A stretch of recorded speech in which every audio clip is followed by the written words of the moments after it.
You're listening to the Hidden Killers podcast with Tony Brueski, featuring attorney, guest, and former felony prosecutor Eric Faddis. The estranged wife of accused Long Island serial killer Rex Heuermann, Asa Ellerup, seeking to get all of his legally owned guns returned to her, arguing that they're marital property worth the hundreds of thousands of dollars, which they probably are. But again, we're talking about the man who is being accused of being the Long Island serial killer and 300 guns being confiscated from the house. Is this a reasonable request on the part of Miss Ellerup? You know, I think it is, however, uncouth it may appear. I do think it's reasonable, especially because of the estrangement and because of what looks like an impending divorce. They're going to have to parse out who gets what in terms of marital property. And if they've got hundreds of thousands of dollars in firearms and antique firearms or whatever else, she's entitled to look into that. Now, does she really need to get them back in her possession at this time to handle that issue? I don't know about that. She hasn't even filed for divorce yet, is my understanding. So it seems a bit premature and a bit, it just looks kind of weird, but is it a reasonable request? I'd say yeah. Just the optics of it are obviously horrible. There's been a lot of horrible optics on Asa Ellerup. There's been a lot of moments of, oh my gosh, this is horrible. I can't imagine what she's going through just learning this about her husband. But I think we do have to wonder a little bit of why did she stay with him all of these years? Maybe she was not aware that he was killing people. One would certainly hope that. But to be oblivious to this behavior of stalking women, of going out and doing these sort of things, I don't know how one would be that oblivious or how one would not have any sort of being suspect of Rex's behavior over the years, at the very least, his interest in women outside of the marriage. Yeah, I mean, at least if the allegations are true, we're talking about decades of hunting down and murdering other women. Yeah. And my gosh, if you know your spouse reasonably well, it does seem hard to believe that she didn't have any inkling whatsoever.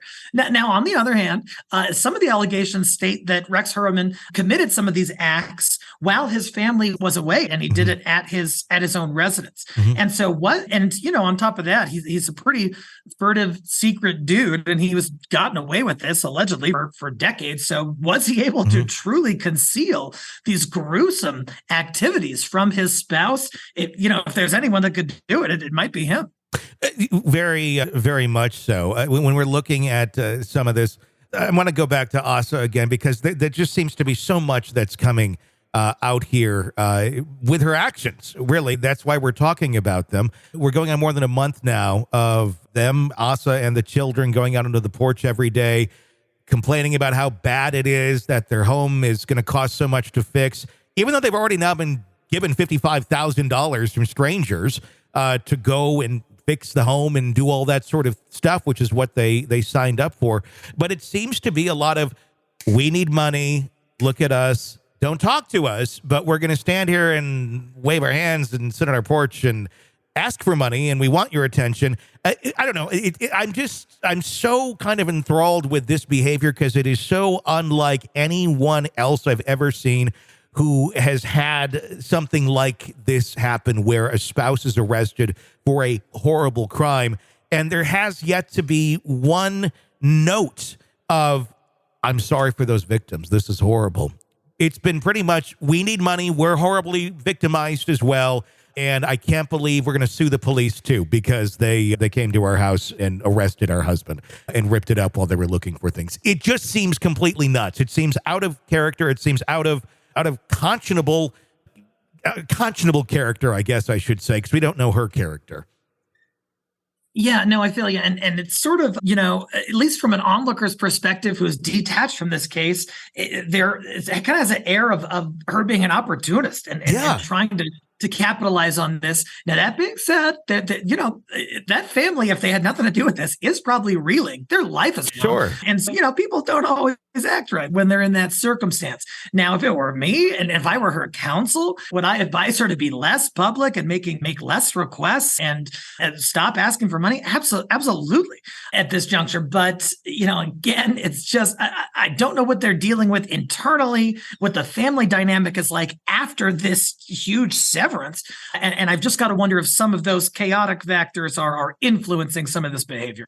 That's a good point to make. If they did live in chaos and everything has always been chaotic, one would expect the same sort of behavior to continue, even when, one of the people who creates chaos has left the home. Maybe this is completely in character for them. Maybe this is how she's lived her life all the time. It's just now that there's a microscope on it, we're seeing far more of the opportunist type behavior come out in a very inopportune time. Yeah, no, I feel you. And, this is what her life has always been like. Maybe this is normal to her. I mean, not normal, but essentially par for the course, just in terms of the weirdness that must have been going on in that family to some degree. And maybe she is just kind of oblivious to how some people have viewed these actions. Although if she's, reading the papers, I would think she'd be informed about that. But yeah, definitely some stuff that raises some eyebrows and some weird behavior from the family after all these allegations have emerged. You're consuming the Hidden Killers podcast. Want more? Start binging on all of our true crime podcasts right now through Apple Podcasts and get an ad-free experience when you sign up to be a True Crime Today Premium Plus member exclusively on Apple Podcasts. More of the Hidden Killers podcast dropping soon. Press subscribe now.